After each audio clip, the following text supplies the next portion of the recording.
Thank you very much, Rachel, and welcome to all of you. Thank you for being here tonight. It's really a pleasure for me, first to have been part of this exhibition, to have found a collection of calligraphy that's of very high quality in Lebanon, and the possibility to display it. And so I'm very enthusiastic about this whole project. So what I'm going to try to be doing tonight is something quite difficult in a sense, which is to give you a broad sense of the evolution of Islamic calligraphy from its rise in the 7th century until the present period. And if you think about it, this means trying to summarize the work of hundreds or thousands of artists in every generation during these 1300 years, how they learned their skill, and then how with each generation calligraphy evolved in different directions, and also how it spread from its core regions between the Euphrates and the Nile and Arabia towards the far reaches of the old world, China, Africa, and Southern Europe in particular.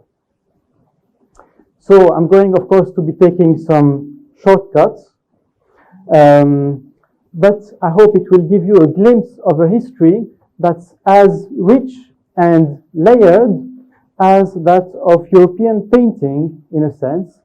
And this is an interesting comparison because European painting has been extensively studied. If you work in the European field, you can learn about almost every street in Florence, let's say in the 16th century. And we know very little so far about Islamic calligraphy. But this is also an exciting time because there are researchers in different countries who have been studying different areas. So, let me start first with the pre-Islamic period. The Arabic script is technically a late derivation of the Aramaic script, which also gave rise to Syriac and Hebrew. And to be more specific, it's a derivation of the Nabatean script, which is the Aramaic script that developed in antiquity around the region of Petra in Jordan.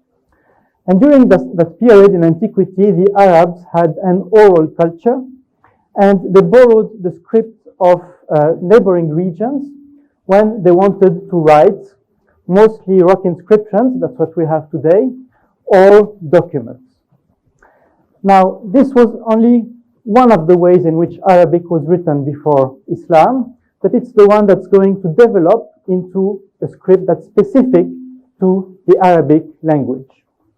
This inscription that you see here is very important as a witness of that development because it's the oldest dated inscription that we have that writes the Arabic language, what we call Old Arabic, in Nabatean script. And you can see that for an Arabic speaker, it's completely illegible. Over the next 2 centuries, there is an evolution in the regions between the region of Petra, the north of the Arabian Peninsula, and the desert regions between Syria and Iraq, that gives rise to the script that we know as Arabic. And this is another key witness of that development. So we've moved forward 2 centuries, and this inscription is from the north of Syria, Zabad. It's trilingual. We have Greek, Syriac, and what interests us here is the Arabic inscription that you can see on this slide. And if you know Arabic, and especially if you're used to early Islamic documents, it's almost legible without further knowledge. Wa, Sarju, Bar, Sa'du, and so on. So, even though the Arabs didn't have a culture of writing before Islam, they developed this particular strand of the Nabatean script for their purposes. And you can also notice the elephant in the room here, which is the cross in the middle. This is from a church lintel from the north of Syria. And there are reasons to think that the spread of this script in the 6th century, just before Islam, was related to Christian missionary activity. But this period before Islam is very difficult to understand because documents are extremely rare. Until 2 or 3 years ago, we had only 3 dated inscriptions like this one. And now a 4th has recently been discovered. But this is the kind of scale that we're speaking of. Now, in the early 7th century, there happens the Quranic revelation in the Hijaz, in Mecca and Medina, which is, from the perspective of the world of late antiquity, a remote fringe of the civilized world that's in contact with that world of Roman Syria, of Sasanian Iraq and Iran. And the rise of Islam and the Quranic text in particular are going to change the course of writing in Islamic civilization. So what we see, according to Arabic sources, Arabic tradition, is that after the death of the Prophet, the Quran was mainly memorized. This was their culture. It was kept in the breast of man, fi sudur al-nas. And people used to note just small scraps of the text, a verse or two, on makeshift writing materials, for example, a bit of bone. But with the passing of the companions of the Prophet, there emerged the danger of losing part of the sacred text, and perhaps more urgently at the time, of seeing variant, divergent versions enter into circulation. So, according to tradition, we have a recension of the Quran that's officially issued by Uthman ibn Affan in the 650s, and these manuscripts are sent to major cities of the nascent empire of Islam. Now, this narrative, which we get from 9th century Arabic sources and later sources, is historically plausible, but as historians, we also attempt to understand where it came from and to see how it compares with the documentary evidence we have. And the most important corpus of documentary evidence is the earliest manuscripts of the Quran that are preserved. They're called in modern scholarship the Hijazi tradition, because an early Arabic source calls them the Makki and the Madani, the Meccan and the Medinan. A few dozen fragments which are of tremendous importance for the history of the Quranic text. And there are many people who are studying their text in different countries today. When you look at the calligraphy, what you see is a script that, first of all, still retains feature inherited from the late Nabatean script. For example, the way that the letter Aleph is heavily inclined towards the right. But you also see that this is more like individual handwriting than like calligraphy, the art of writing, writing turned into art proper. And the layout is also very hesitant. The lines slope, and there are changes in the number of lines between one page and the next. In fact, these changes can be quite striking. So in some manuscripts, we have the hands of several scribes, 5 in one well-studied case, scribes who got together to write a Quran manuscript, and every script is markedly different from the next. So the image that we get is that in the first decades of Islam, because this is where we're standing, There are a few people in the nascent Islamic community who have scribal skills, and for some reason, maybe for speed, they team up to write the earliest manuscripts of the Quran, quite frequent. Whatever exactly happens in this period, there's a sea change in the 690s with the reign of the Umayyad Caliph Abd al-Malik.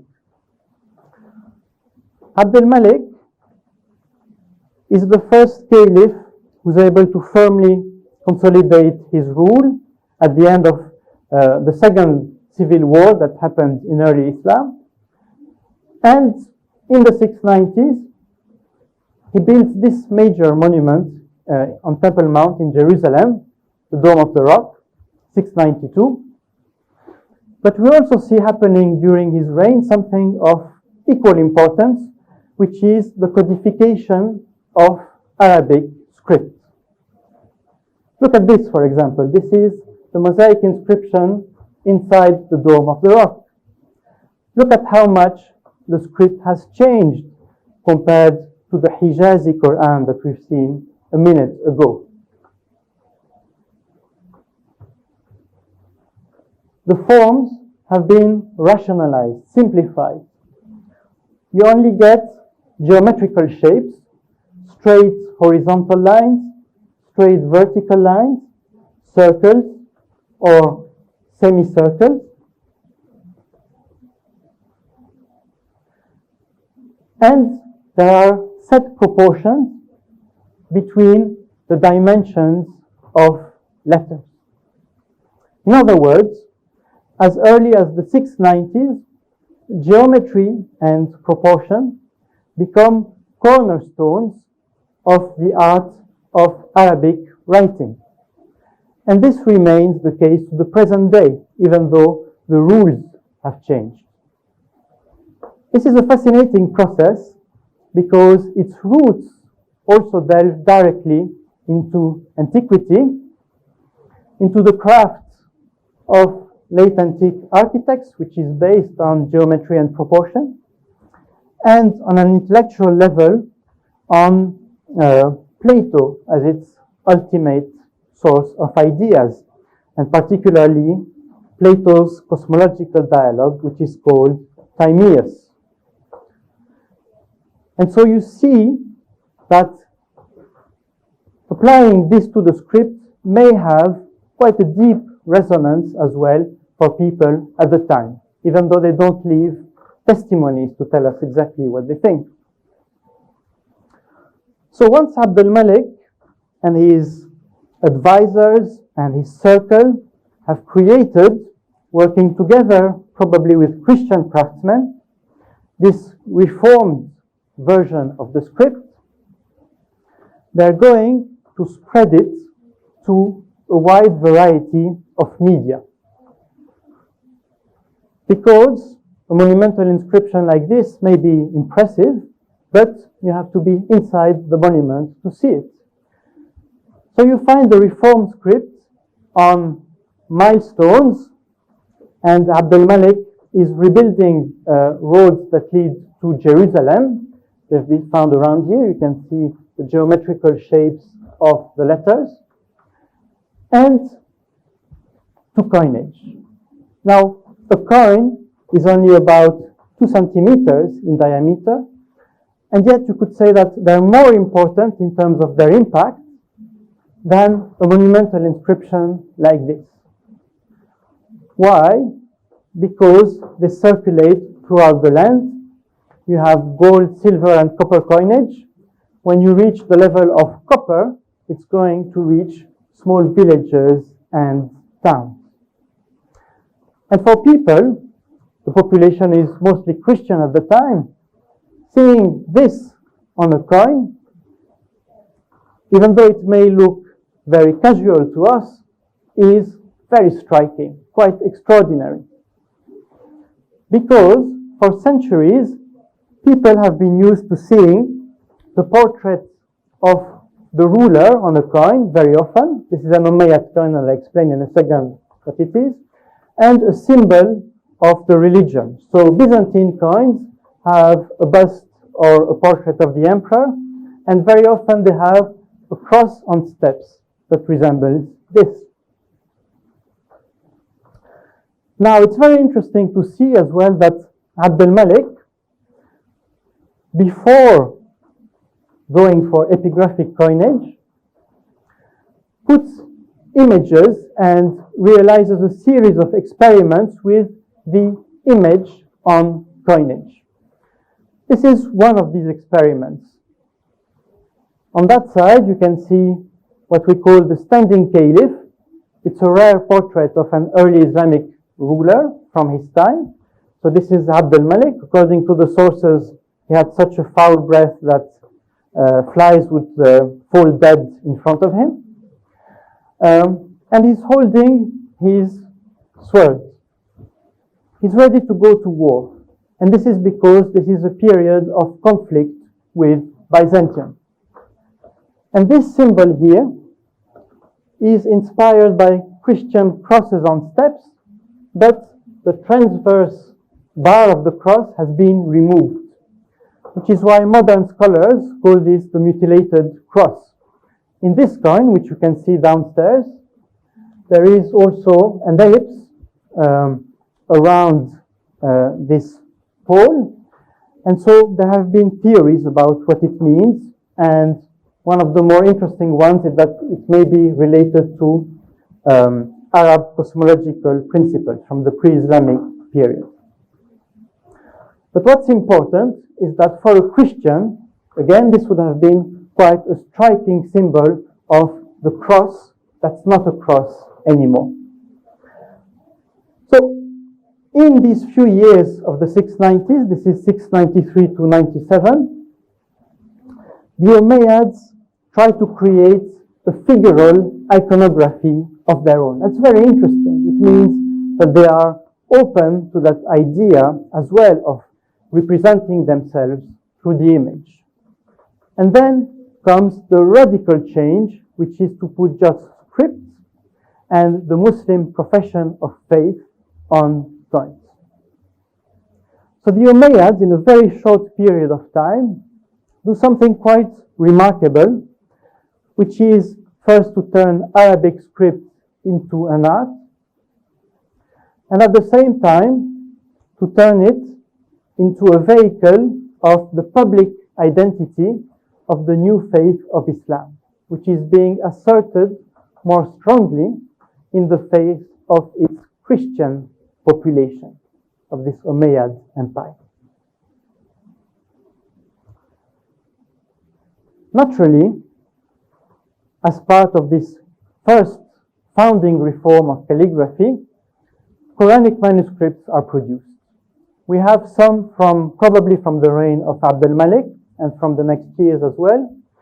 And this is from just a few decades later. Again, it's in the exhibition downstairs. You can see the same type of idea with a script that's very closely defined. And if you look at the shape of any letter, Alif, again here for instance, it's quite striking to see that the letter is remarkably consistent across the hundreds of pages of a given manuscript. It almost reaches the precision of typography in the modern world. So calligraphy becomes an art in which each script is defined by a very close codification.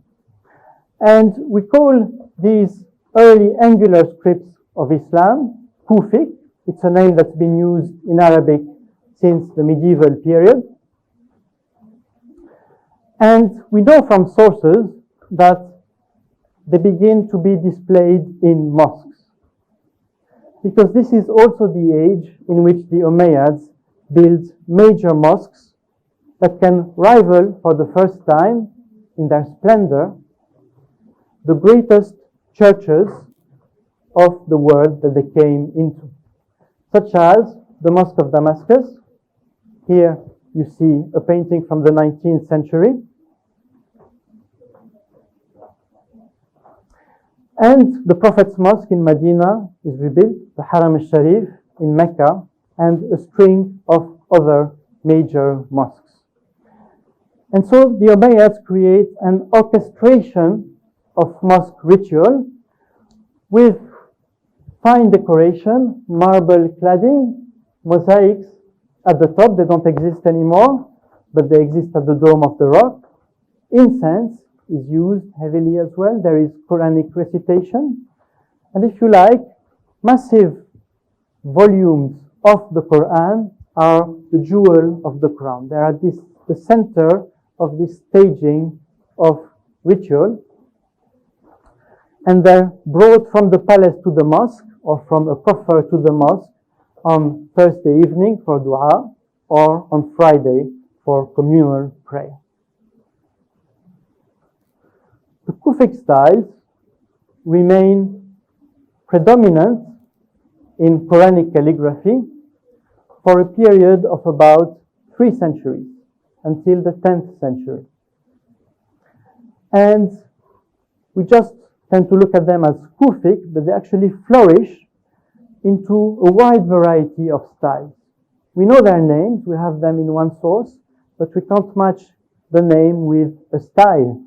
So the scholar who studied them in most depth, François Desroches, has created a typology based on the study of actual manuscripts. And the result of this is that there were 19 different Kufic styles. 19. Think about it. In the Ottoman period, there are 6 canonical scripts. There is a great variety in this tradition. One thing that the Umayyads did, and I'm coming back here, is to turn the format of manuscripts from vertical to horizontal. The immediate effect of that is to distinguish a Quran visually from a Bible or another religious manuscript in the Islamic tradition at first sight. In the 9th century, towards the end of the century, there is a move back towards the vertical format, which had been associated with Bibles earlier.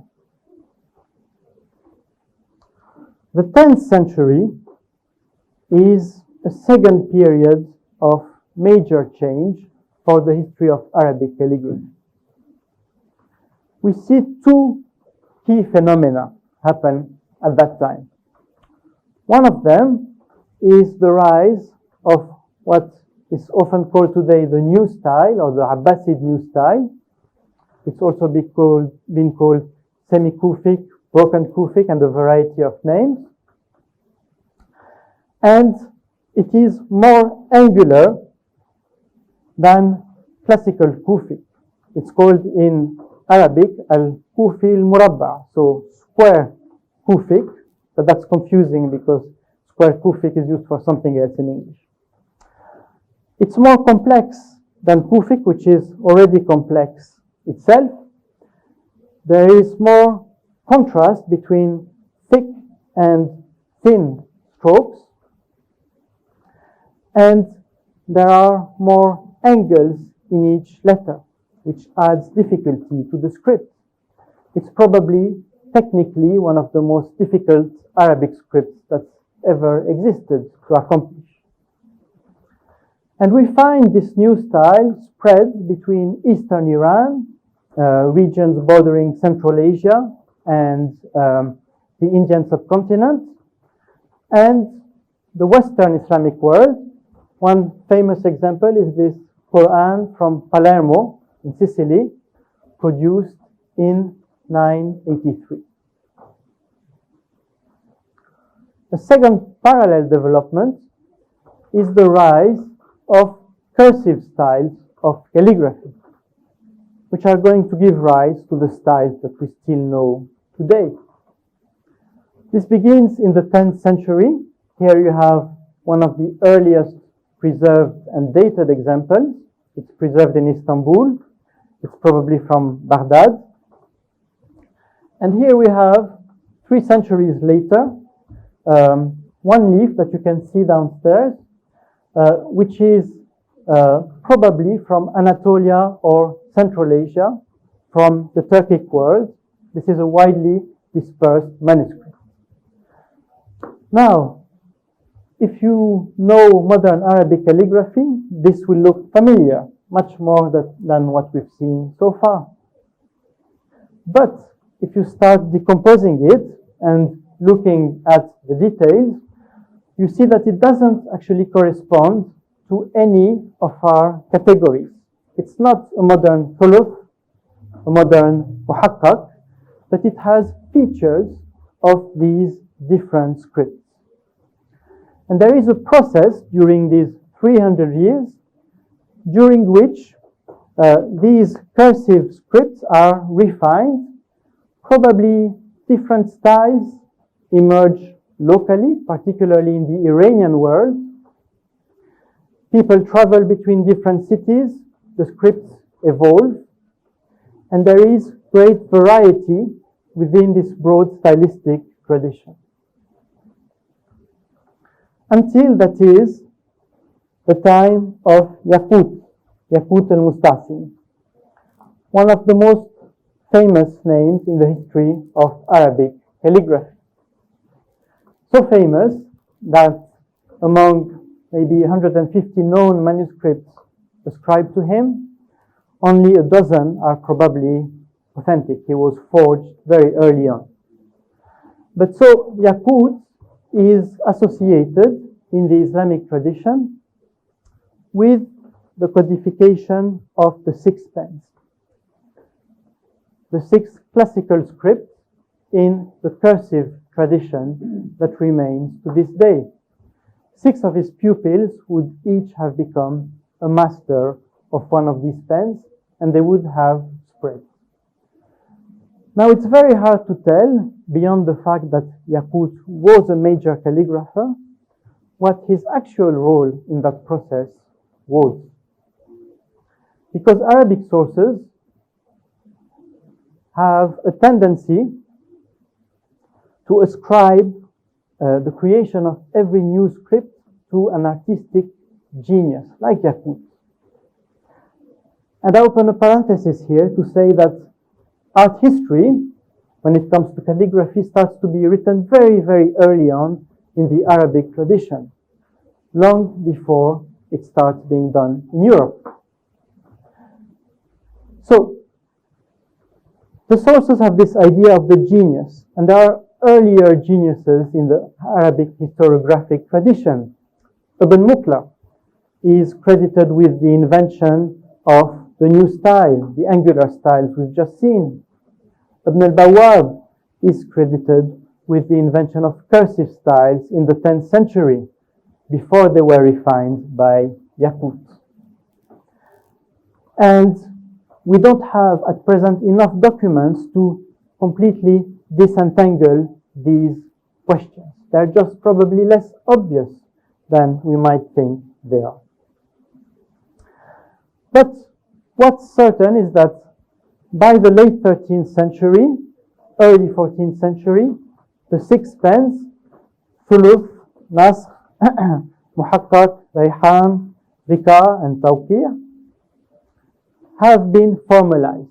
They closely resemble the styles that we know today. And they developed during this period in 2 major centers, the Mongol Empire of Iran, which is nominally united with China under Mongol rule, and the Mamluk Empire in Egypt and the Eastern Mediterranean. But these styles don't spread at once after they've been created. You find them in the finest Qur'ans and inscriptions of this period, but you also find different levels of scribal competency in manuscripts of that period. This is a very interesting example from the exhibition, because if you look at it just at face value, you would probably think it's the Quran. The illumination is identical to that in some Mamluk Qur'ans, but it's actually a New Testament in Arabic. And even more interestingly, it was probably written by a Christian scribe whom we know from another biblical manuscript, and there is a close convergence in its stylistic features with this literary book in Arabic. This is a copy of Al-Hariri's Maqamat, which is preserved in Oxford today. It's dated 1337. It's exactly the same illumination, the same script. And this gives you an image of how things worked in practice, which is probably, in this case, a Christian scribe working with a Muslim illuminator and with an unknown illustrator. These people work together, and they work for different commissions, which may be Christian or Muslim. In other words, what you find in manuscripts and in arts reflects the hybrid nature of Egyptian society, and the same phenomenon has also been observed in some recent studies in other parts of the Islamic world, Greater Syria, Lebanon, Iraq, but also India, Spain, and North Africa. These are all mixed societies in which people of different confessions frequently work together. You can document that. But so by the early 14th century, we have our canonical scripts in place. And this is what's going to form the basis of the Ottoman tradition, which is best known to us here in Lebanon. But before I go into this, and I've been speaking mostly about the core regions of the Islamic world so far, and that border isn't very stable, it varies. So for instance, India, from the 16th century, comes into the fold of Iran in terms of calligraphy and manuscript production. But before then, it's very distinctive, and you could draw a line here. But calligraphy also develops beyond these central areas. First, in the Islamic West, the Maghreb, which sees the development of a group of styles that we call Maghrebi. The name in Arabic sources seems to be Mabsut, which are quite distinct from the cursive styles and the Kufic styles, which were known in the central Islamic land. They're written with a different cut of the pen, a sharp cut of the pen. And interestingly, they preserve for several centuries after they've been abandoned in the central Islamic land features from early Quranic manuscripts. Parchment rather than paper as a writing material, the type of verse marker, the use of Kufic script for surah titles, and some aspects of the vocalization, the tahriq.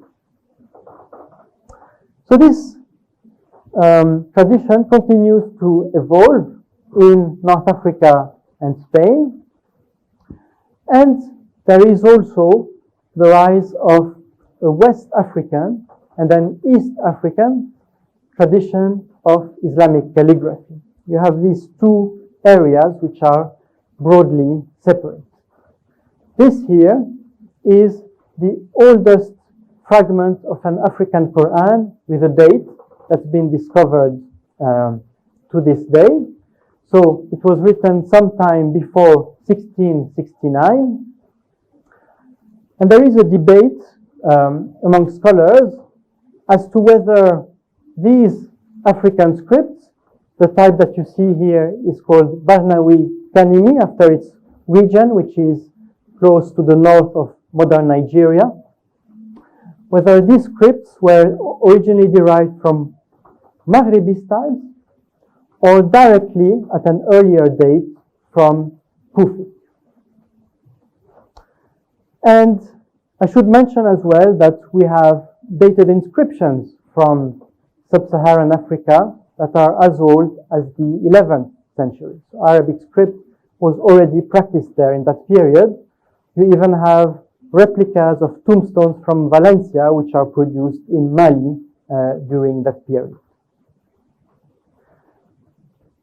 And so this brings us to a key object in the exhibition, which is this manuscripts of the Quran, copied in England, probably in London, in 1733 by this man that you see portrayed here, Ayuba Sulaiman Diallo. His story would be worth a Hollywood movie, I think. He was from a local family of learned men, you could call them the nobility, in the Senegal, in the modern Senegal.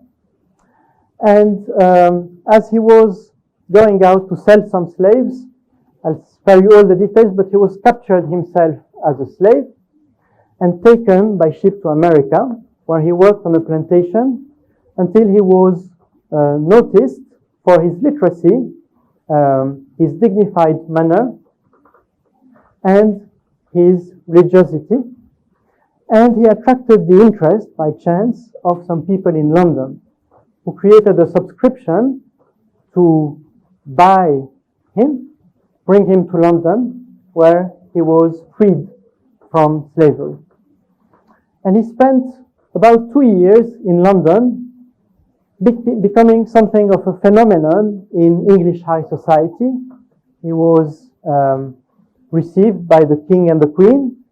He met all the great luminaries of London at the time. And then he went back to his home country, and he's one of the best known slaves in the whole history of transatlantic slavery, because a book was written about him in English just a few years after he'd returned to Africa. And we know from that book that he wrote 3 Qur'ans during his time there from memory. And you can see on his portrait that he's carrying one of these on his chest. And these had completely vanished from view until the only known specimen was purchased by Dar El-Nimer, and you can see it downstairs, and it's going to be studied, I think, more and more extensively in future years. So this is a very important historical document for West Africa in that period, for the slave trade, Islam in Britain and Islam in Africa during that period as well, but also in itself actually, because this is a West African bookhand of that period, and this is probably, I'm keeping the probably for now until I've managed to check in full, the oldest complete Quran from Africa that survives anywhere in the world. And this tradition is still practiced by scribes, especially in northern Nigeria today. So this is the Islamic West, and you can see that the map has actually become much larger. Now, if we turn our gaze towards the east, we also have a range of developments that happen there. So as I've said, this manuscript here is probably from Anatolia or Central Asia. It's quite difficult to locate precisely. But we have in Central Asia both highly refined manuscripts in the Iranian tradition and more idiosyncratic types. For instance, this manuscript that you can see downstairs, which is written in a script very close to the one that we know as Muhaqqaq. And you can notice this characteristic feature here, the long, straight descenders of many letters, but with a style that's much more angular and with different letter shapes when you look in detail. than what you see in the Central Islamic lands.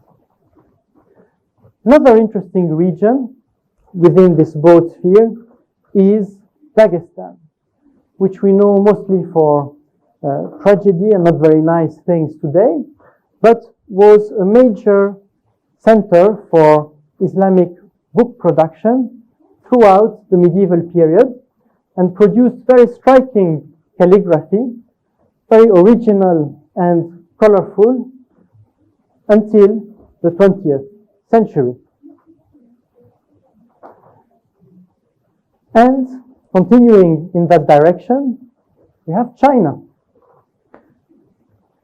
Because China was reached by Muslims during the generation of the Prophet's companions.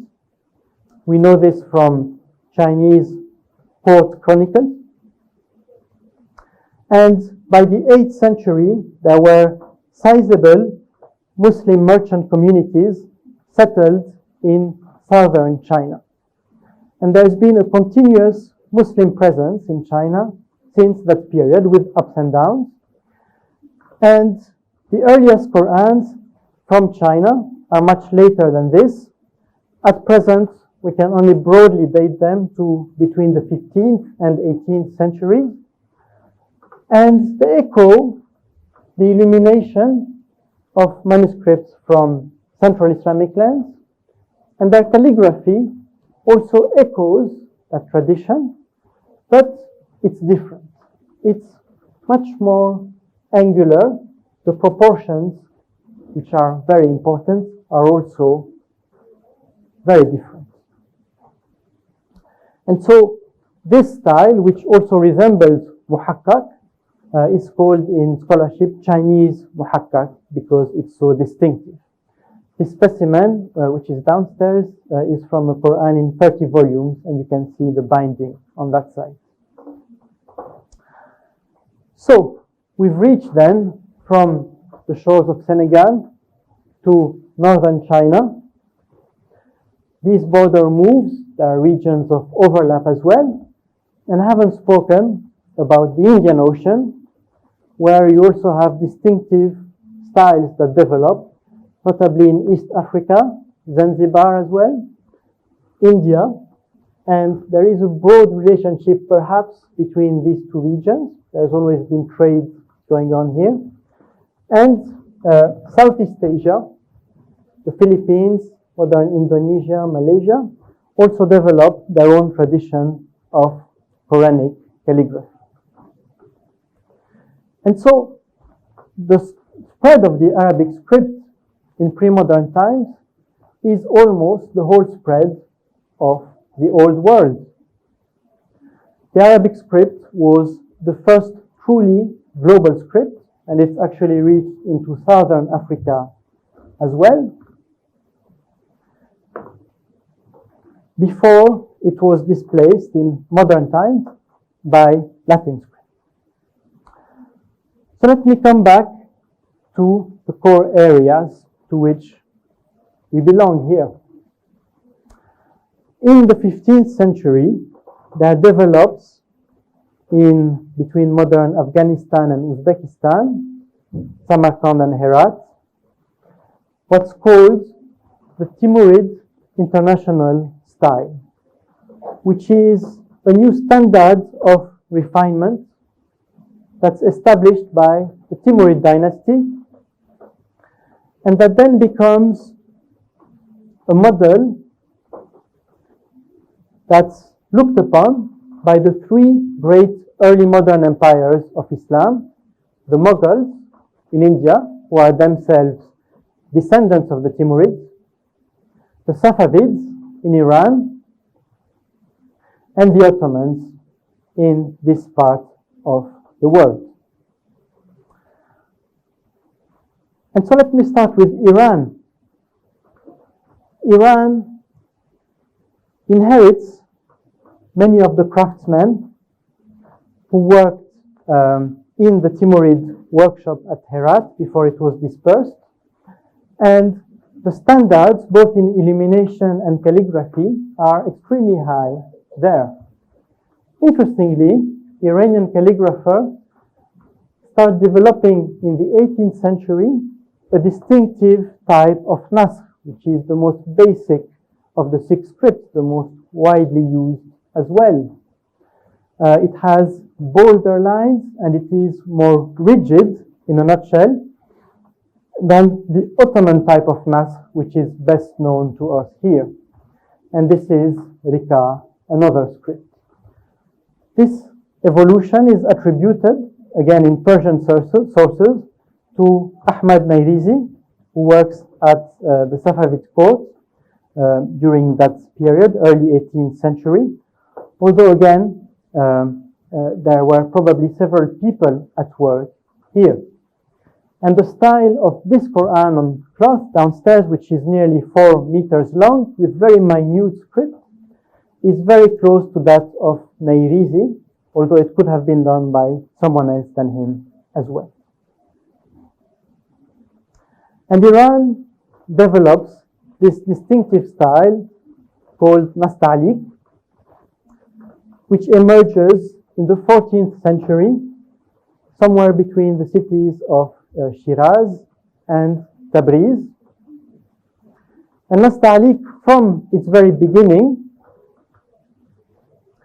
is closely associated with the Persian language. One reason is that in Arabic, you have lam alif or alif lam, alif ta'rif, which keep recurring. And so by having tall vertical letters for these 2 sounds, you create immediately a rhythm for the script.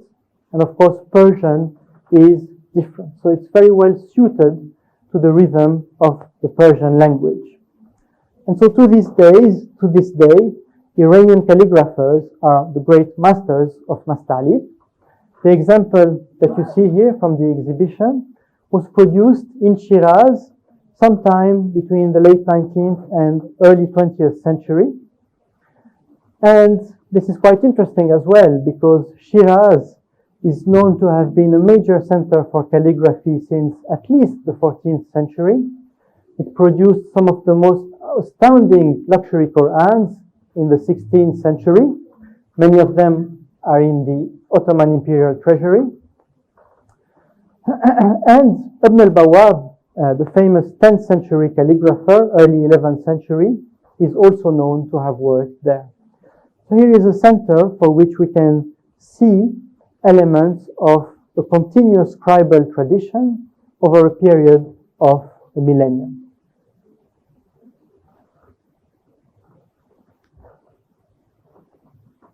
The great masters of Nasr and Thuluth, arguably, maybe Iranians would disagree, are Ottoman calligraphers. In the 16th century, they create a new canon, a new set of definitions for these 2 scripts, with such major figures as Sheikh Hamdallah, early 16th century, Ahmad Karahisari, later in the 16th century, and Hafiz Osman in the 17th century. The definitions that are created in that period are still regarded today essentially as the classical form of these scripts. So it's at the same time old, 5 centuries, but also recent by the standards of development of calligraphy. And the Ottoman scribes in the 16th century still widely practice the 6 pens, but increasingly they're going to focus on this pair of scripts, Thuluth and Nasr, which are going to become the classical Ottoman styles. And the other styles, some fall into relative oblivion, like Muhakkak, and others are more occasionally used. So it's interesting to see that the definitions of these different styles in the Ottoman canon are all influenced by Thuluth and Nasr, so that in the Mamluk period, in the 13th, 14th, 15th centuries, Muhakkak looks different from the definitions that you see here. So it's not as obvious as we tend to think what each script means and what exactly is behind the name here. The Ottomans are going to develop the art of calligraphy with great creativity. There is more focus to some extent on painting, figural painting in Iran and India, although calligraphy is also developed there. But all these creative forces into visual arts are brought into calligraphy with more strength, perhaps, in the Ottoman Empire. So you have a range of forms that emerges. This is a hilye, so a description of the prophets in words, in a typical format with the circle at the top and the large band of thuluth, which is created in the 17th century by Hafiz Osman, this major calligrapher. And the example that you see here is at the same time an ijaza, so a diploma in calligraphy. It took 3 years, and it still takes today, 3 years of full-time study to master to a professional level one of these scripts, thuluth or nasr. It's the same amount of work as a university degree, if you like. And this piece is also interesting. So here you have, which you can't see them, but you have the endorsement of several dozen master calligraphers from Edirne, which is on the European side of the modern state of Turkey. And interestingly, calligraphy in the Ottoman period is also European art to some extent. So there is a major center in the 19th century in Bulgaria, which is called Shumen. Other forms develop. The most famous and the most visually spectacular is the lawha, levha in Turkish. So the single large size panel that's meant for display. And it's almost always written in thuluth. Now we don't know exactly how it emerges. Some possibilities are that people very early on start collecting the work of famous calligraphers in albums from the Timurid period or even before, and looking at these albums in the context of the court. They become display objects. And another possibility, because this is a 19th century phenomenon, is that the European oil painting, which is meant to be hung on a wall, also influences the rise of this art form. So the example that you see here, which is downstairs, is by Mustafa Azzet, who's one of the great calligraphers of that era, who also realized the monumental roundel at Hagia Sophia in Constantinople. Each of these is 8 meters high. So this is the height of a man. And other forms are developed. This is an interesting one which you may already have seen.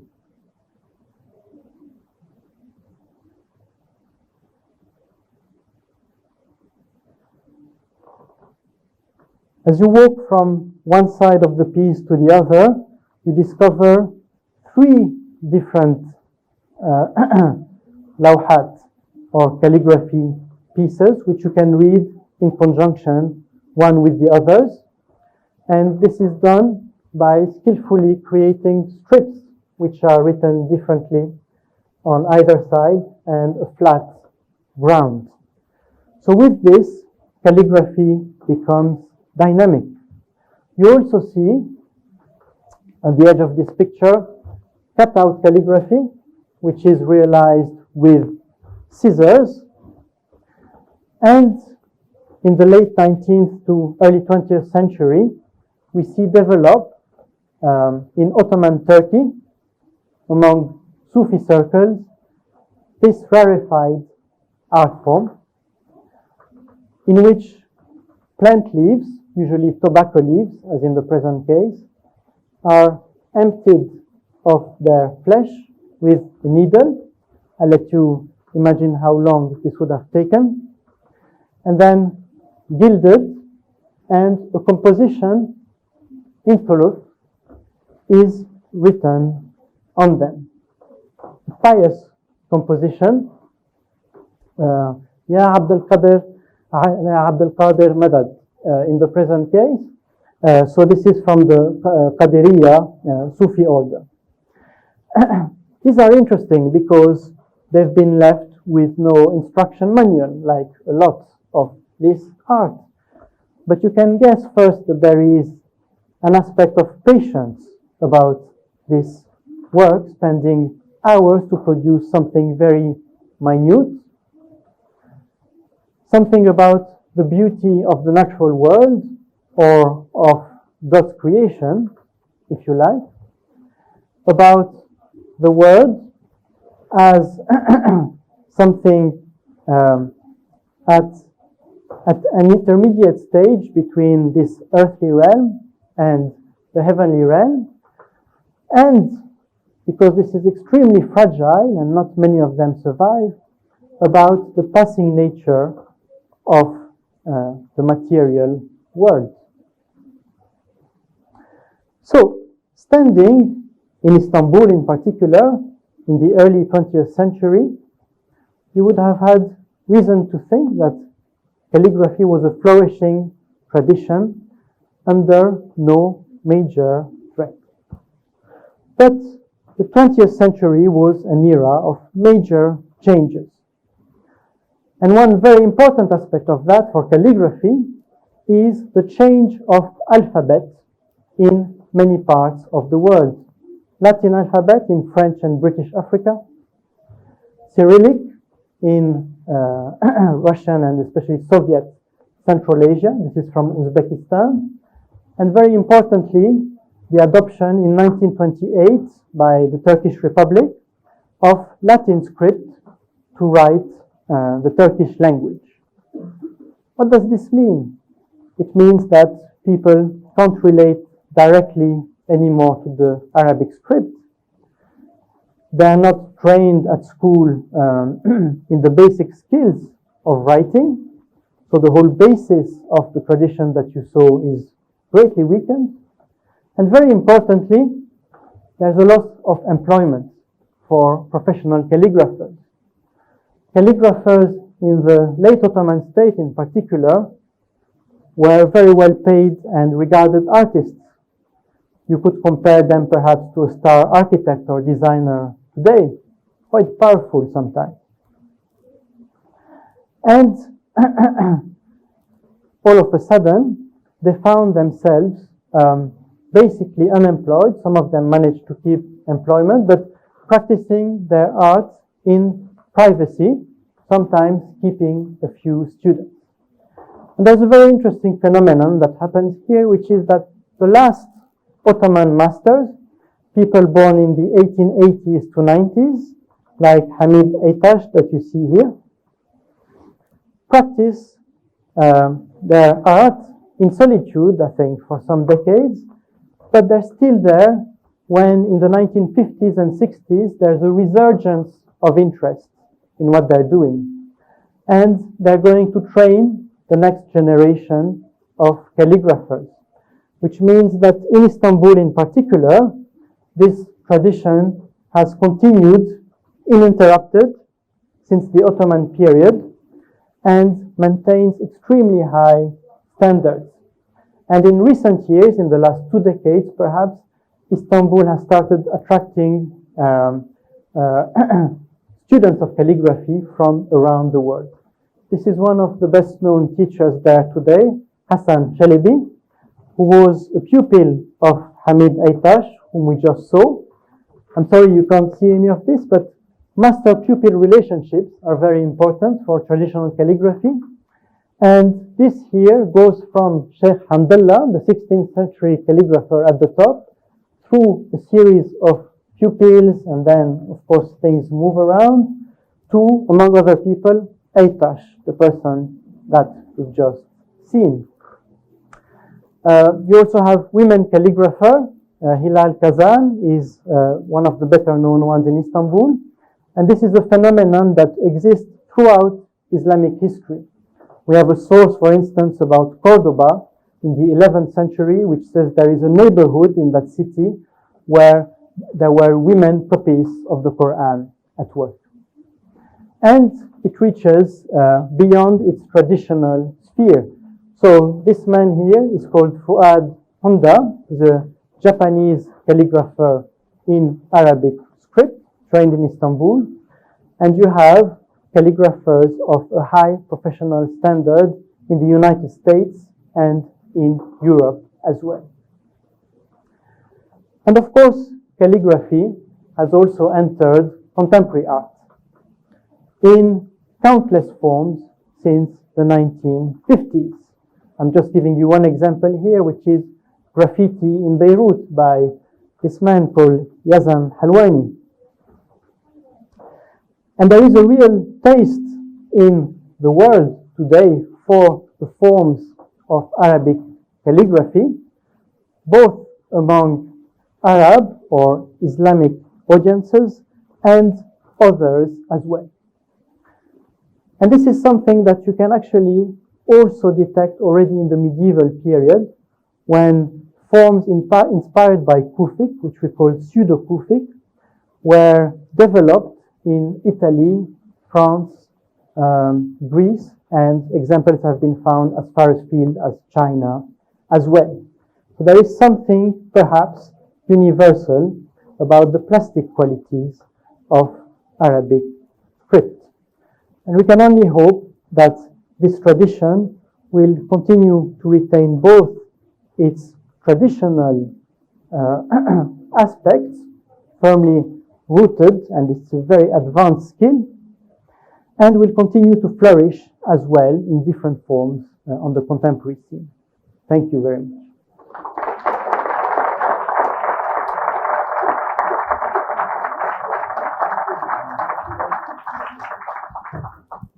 Thank you very much, Alain. I think we can take questions from the floor if anyone has one. I just wanted to ask about the proportion of the letters based on the circle and the dots. Yes. To see how difficult it was to produce a perfect sentence, let's say. Yes. This is something that emerges in the 10th century. You can see it quite clearly in some 10th century manuscripts. Actually, one of the clearest examples is the Palermo Quran, which I've shown earlier. If you put circles on top of this and the aleph as a diameter, it works very well as a kind of grid for the script. It was probably used there. So it's the theoretical basis of the script until today, but we also have measurements through dots which correspond to the thickness